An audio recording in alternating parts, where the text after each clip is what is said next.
दोनों भाइयों ने वानों की वर्षा शुरू कर उसे मार दिया। कुंभकर्ण रणभूमि के अंक में सो गया, यानी कि जो कुंभकर्ण था बेटा उसको एक वरदान था कि भाई वो साल में 6 महीने सोएगा और 6 महीने जगेगा, लेकिन जिस समय वो सोया रहेगा अगर उस समय बीच में उसे किसी ने उठा दिया तो उसकी मृत्यु निश्चित है। अगर वो 6 महीने जगे हुए ने युद्ध किया तो उसको कोई भी हरा नहीं सकता था, क्योंकि उस कुंभकर्ण को सोते हुए को जगाया था, जिसके कारण उसकी मृत्यु हुई थी। रावण निराश हो गया कि भाई कुंभकर्ण पर उसे गर्व था, वह कुंभकर्ण को अपना दाहिना हाथ मानता था। उसको लगा कि अब लंका में कोई भी वीर नहीं है, अब लंका अनाथ हो गई है। मेघनाथ ने रावण को सहारा दिया, मेरे रहते हुए आप क्यों चिंता करते हो, मुझे युद्ध की अनुमति दीजिए, मैं दोनों भाइयों को मारकर आपके चरणों में लाकर रख दूंगा। कुंभकर्ण मेघनाथ ने अपने पिता से रावण से कहा। मेघनाथ और लक्ष्मण का भीषण युद्ध हुआ। मेघनाथ पराक्रमी था, उसने एक बार इंद्र को परास्त किया था, जिसके कारण वो इंद्रजीत कहलाया था। उसके बाणों से कई वानर थे जो घायल हो गए। मेघनाथ को रोक पाना असंभव था, वह ऐसे आगे बढ़ा जा रहा था जैसे चक्रवात की तरह, जो भी आसपास होता उसे ध्वस्त यानी कि उसका नाश ही करता जा रहा था। वानर सेना मेघनाथ की गति और शक्ति को देखकर चकित रह गई थी, चमकृत थी कि उसके मन में निराशा बैठती जा रही। तब लक्ष्मण ने उसे चुनौती दी और दोनों का निशाना अचूक था। वानर हवा में टकराते और नष्ट हो जाते। अचानक लक्ष्मण जो बाण थे वे हवा में टकराते और नष्ट हो जाते। अचानक लक्ष्मण का एक बाण उसे लगा, वह घायल हो गया, झुक गया। लक्ष्मण ने ताबड़तोड़ बाणों की वर्षा शुरू कर दी, यानी कि लगातार बाणों की वर्षा शुरू कर दी। बीच में उसने एक तरीके का आराम भी नहीं लिया। आगे बढ़ना कठिन था। मेघनाथ पीछे मुड़ा, महल की ओर भागा। लक्ष्मण ने कुछ दूर तक उसका पीछा किया, फिर रुक गया। मेघनाथ महल में घुस गया। लक्ष्मण को महल की संरचना नहीं पता था कि भाई कहाँ से कैसा रास्ता है, लेकिन विभीषण उनके मन की चिंता समझ गए थे और उन्हें एक गुप्त रास्ता बता दिया और बाकी का शेष काम आसान था। मेघनाथ महल में ही मारा गया। अपने ज्येष्ठ पुत्र की मृत्यु के कारण रावण एकदम टूट गया और विलाप करने लगा और मूर्छित हो गया। जैसे ही वो मूर्छापन से बाहर आया तो वह पागलों की तरह व्यवहार करने लगा। वो कहने लगा कि अब कोई भी नहीं बचा जो कि इस लंका को सहारा दे सके। अब मैं खुद ही रण क्षेत्र में जाऊंगा और वहां पर स्वयं भी युद्ध करूंगा। लक्ष्मण के साथ वानर सेना भी महल में प्रवेश कर गई थी। उसके हाथों में जलती हुई मसाले थी, अन्न भंडार फूंक दिए थे, शास्त्रागार जला दिए थे, मारकाट मच गई थी। जो भी सामने पड़ा वह कट गया। कंपन, जंग, युपाक्ष, कुंभ मारे, ये सारे जो वीर योद्धा थे सब मारे गए थे। हनुमान ने निकुंभ, देवांतक और त्रिशरा की मौत की नींद सुला दिया था। अंगद ने नरातक का काम तमाम कर दिया था। लक्ष्मण ने अतिकाय का सिर काट डाला। राक्षस सेना भाग खड़ी हुई कि भाई अब हम इन लोगों का सामना नहीं कर सकते, अब हमें यहाँ से चले जाना ही चाहिए। रावण के पास अब कोई विकल्प नहीं था। युद्धनाथ हुआ, अकेला बजा रावण युद्ध के लिए निकला, फुफकारते हुए, फन कुचलते सांप की तरह। वह जिधर भी मुड़ता भगदड़ मच जाती। वानरों को भगाते देख लक्ष्मण आगे आए, धनुष बांध लिए, रावण के सामने अब एक दीवार की तरह खड़े हो गए। थोड़ी देर में विभीषण वहां पहुंच गए, उसके बाद राम, उसके बाद रावण की एक नहीं चली। विभीषण को राम की सेना में देख रावण उबल पड़ा कि भाई ये तो हमारा गुप्तचर ही निकला। उसके लिए यह देशद्रोह था, छोटे भाई का विश्वासघात। उसने विभीषण पर निशाना लगाया। लक्ष्मण ने एक बाण बीच में ही काट दिया। उसने दूसरा घातक बाण चलाया। इस बार लक्ष्मण बीच में आ गए। उन्होंने विभीषण को अपने पीछे छिपा लिया।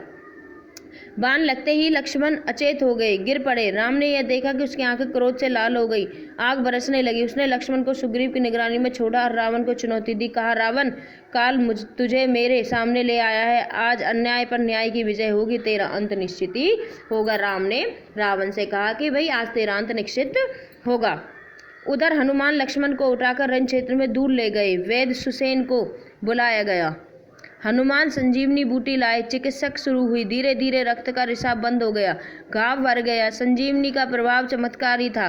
सुग्रीव ने लक्ष्मण के स्वस्थ होने की सूचना राम तक पहुंचाई। वह सिंह की भांति रावण पर टूट गए। जब राम को लक्ष्मण के ठीक होने की बात पता चली गई तो वो एक शेर की भांति रावण पर टूट पड़े थे। राम रावण युद्ध भयानक था। राम का और रावण का जो युद्ध था भयानक था। शास्त्रों की गति से कंपा देने वाली ध्वनियां निकल रही थी। हवा थम गई थी। सूरज बादलों के पीछे छिप गया था। शास्त्रों की चमक बिजली की तरह कूद से रही थी, गड़गड़ाहट थी, थर्रा देने वाली थी। दोनों योद्धा अपनी पूरी शक्ति से लड़ रहे थे। कोई एक रत्ती भी पीछे खिसकने को तैयार नहीं था। भाई बिल्कुल भी कोई पीछे होने के लिए तैयार ही नहीं था। कुछ ही देर में लगा कि युद्ध समाप्त होने को है। दोनों पक्षों के योद्धा हाथ बांधकर खड़े हो गए। दो छोटे छोटे युद्ध थम गए। सबकी नजर राम और रावण पर थी।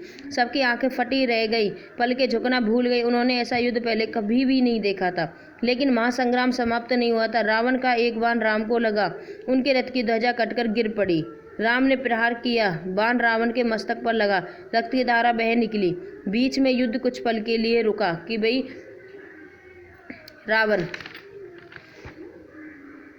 रावण अपने महल चला गया। घोड़े और रथ बदलने राम को इसकी आवश्यकता नहीं पड़ी। युद्ध फिर शुरू हुआ। अब उनके रथ एक दूसरे के सामने थे। योद्धा आंखों में आंखें डालकर देख रहे थे।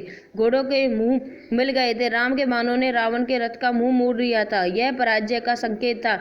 रावण हिम्मत हारने लगा। जब तक वह रथ घुमाता, राम का एक बाण उसके पार निकल गया। रथ मुड़ा, लेकिन रावण के हाथ से धनुष छूट गया।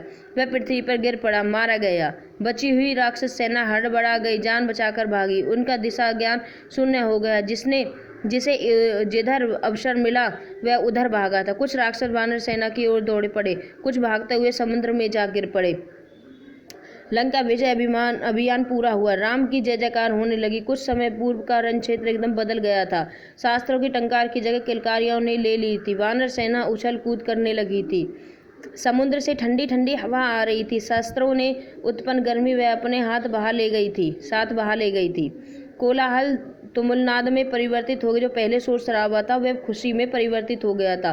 प्रसन्नता सर्वव्याप्त थी, यानी कि प्रसन्न सभी लोग थे।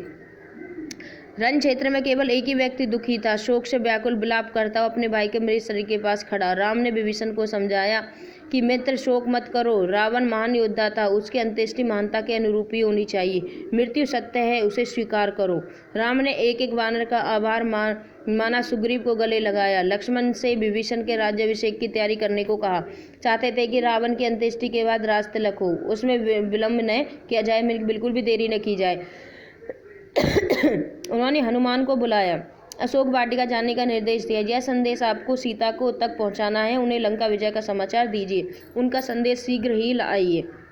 विभीषण की अंत्येष्टि से लौटने तक उनके राज्याभिषेक की तैयारी हो चुकी थी।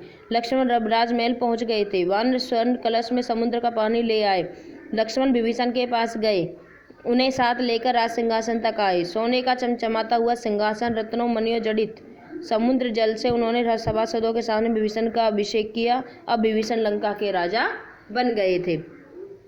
इस बीच हनुमान अशोक वाटिका से लौट आए राम के पास। उन्होंने कहा कि माता सीता लंका विजय का समाचार सुनकर बहुत प्रसन्न हुई है। वे आपसे मिलने के लिए अधीर हैं, यानी कि बहुत ही ज़्यादा व्याकुल हैं, तत्पर हैं।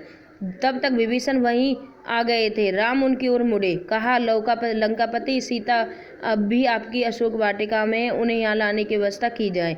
वानर सेना चुहल कर रही थी, अटखेलियों में लगी हुई थी, यानी कि हंसी मजाक में, खेलकूद में लगी हुई थी। राम का निर्देश सुनकर उनकी उत्सुकता बढ़ गई। सुग्रीव, जामवंत, नल, नील भी उत्सुक थे।